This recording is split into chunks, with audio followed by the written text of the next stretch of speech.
menjelaskan tentang pengertian riba.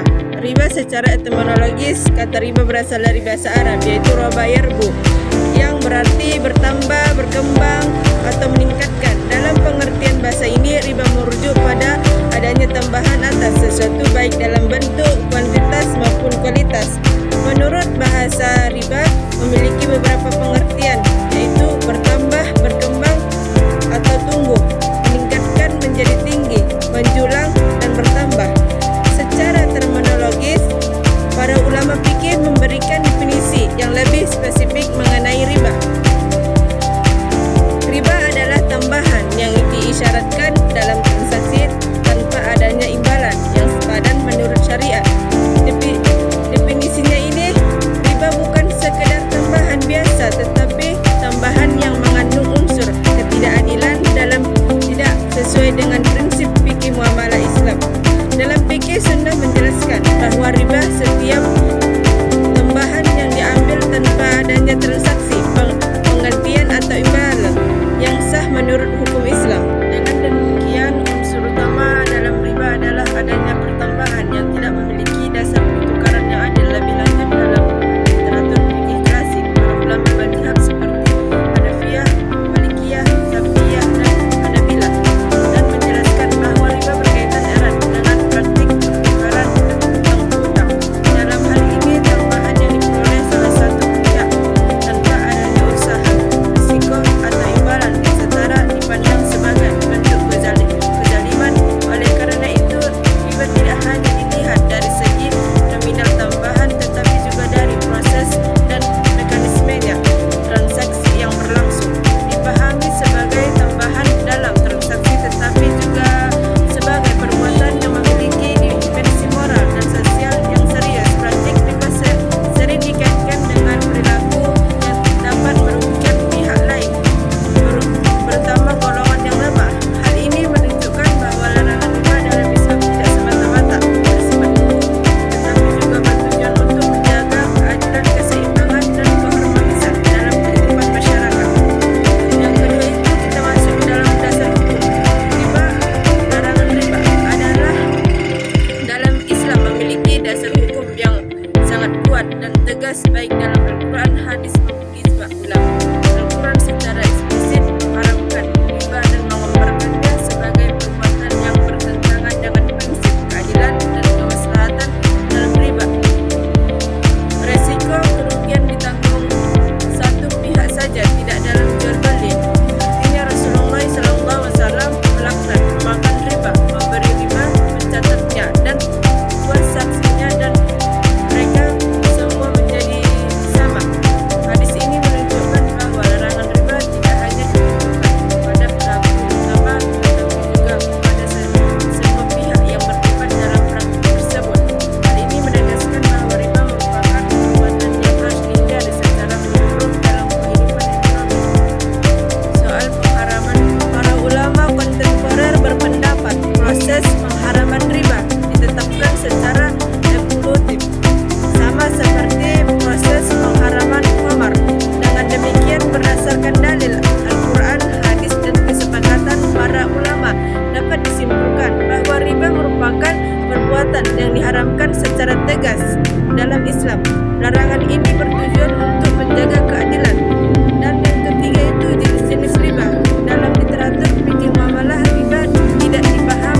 Baik, di sini ada jenis-jenis riba. Dalam literatur fikih muamalah, riba tidak dipahami secara umum sebagai tambahan semata, tetapi secara rinci berdasarkan bentuk, sebab, dan mekanismenya.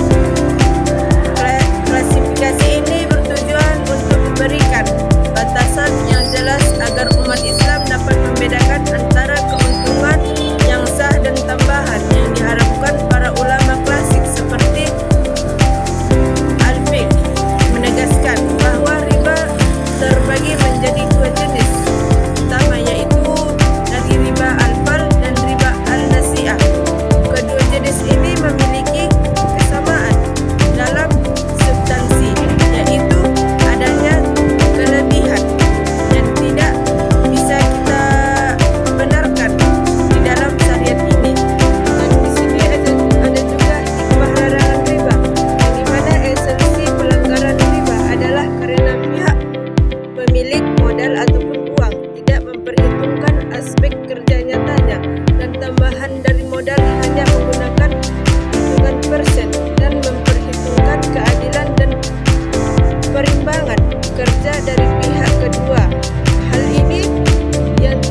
pihak tanpa kontribusi yang seimbang. Dengan demikian, larangan riba berfungsi ini sebagai mekanisme untuk memastikan bahwa aktivitas ekonomi berjalan secara adil dan tidak merugikan salah satu pihak. Yang kedua itu melindungi pihak yang lemah secara ekonomi.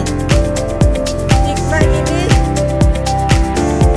sangat penting dari larangan riba adalah perlindungan terhadap pihak yang berada dalam posisi lemah secara ekonomi.